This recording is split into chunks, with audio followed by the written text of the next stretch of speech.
Chapter 5. Chapter 5 is the presumption in aid of construction and interpretation.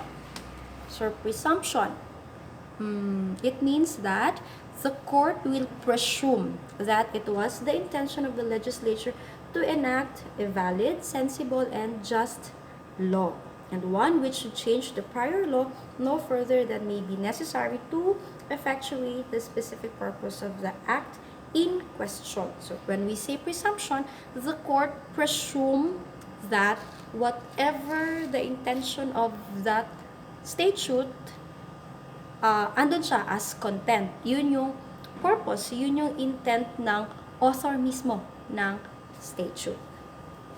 Next, presumption against unconstitutionality. When we say unconstitutionality, meaning it is not according with the Constitution. Kaya unconstitutional. Law are presumed constitutional.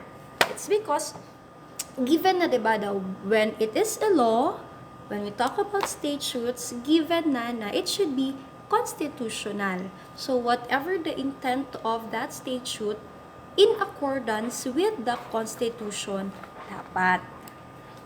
Next, presumption against injustice.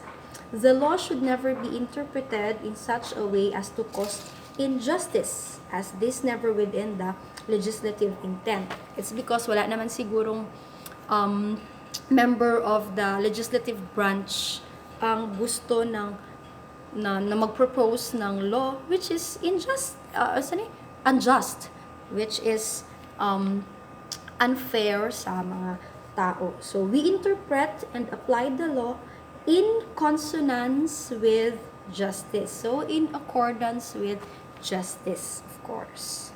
Judges do not and must not unfailingly apply the law as it is worded, yielding like robots to the literal command without regard to its cause and consequence. Next, presumption against implied repeals. The two laws must be absolutely incompatible, and clear findings thereof must surface before the interference of implied repeal may be drawn. In the absence of an express repeal, a subsequent law cannot be construed as repealing a prior law unless an irreconcilable inconsistency and repugnancy exists in terms of the new and old laws. So, repeals mo go, diba? We have, binisayan ako. We have implied and express. When we say express, meaning, na-express siya mismo, na sinabi siya mismo na hindi na siya kailangan, or let's say, ma-amend na siya. While sa implied is kung ano yung hindi latest, kung ano yung mas nauna na gawa which considered as older, yun siya yung ma-omit. And kung ano yung latest, yun siya yung gagamitin. Then, presumption against ineffectiveness. In the interpretation of the statute, the court should... Talaga? O, diba? Ang gandang disturbance. Let's continue. Presumption against ineffectiveness.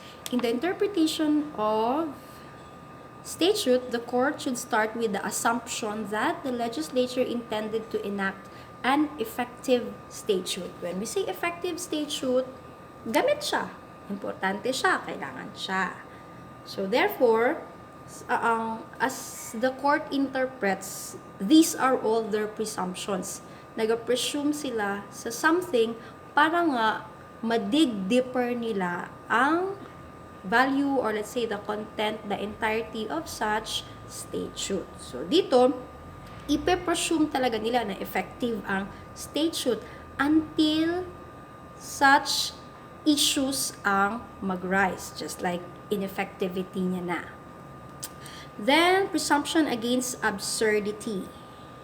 Statutes must receive a sensible construction such as will give effect to the legislative intention so as to avoid an unjust and absurd conclusion. Presumption against undesirable consequences were never intended by legislative measure.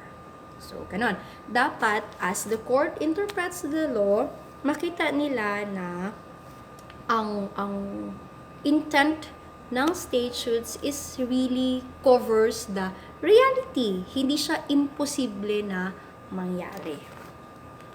Next, presumption against violation of international law. Kaya na siya itindihan actually. Philippines as democratic and republican state adopts the general accepted principle of international law as part of the law of the land and adheres to the policy of peace, equality, justice, freedom, cooperation, and amity with all nations. So, dapat daw, ang statutes, it covers these policies, not just inside the country, but as it talks with international law. Hindi yung gagawa sila ng certain statute na good siya for us, pero nakaka-cause naman siya ng trouble sa international relations. So, dapat hindi ganon. It should respect both international law and ang law inside sa ating country. Okay? So, that is chapter 5. Okay, 6 minutes. Sige.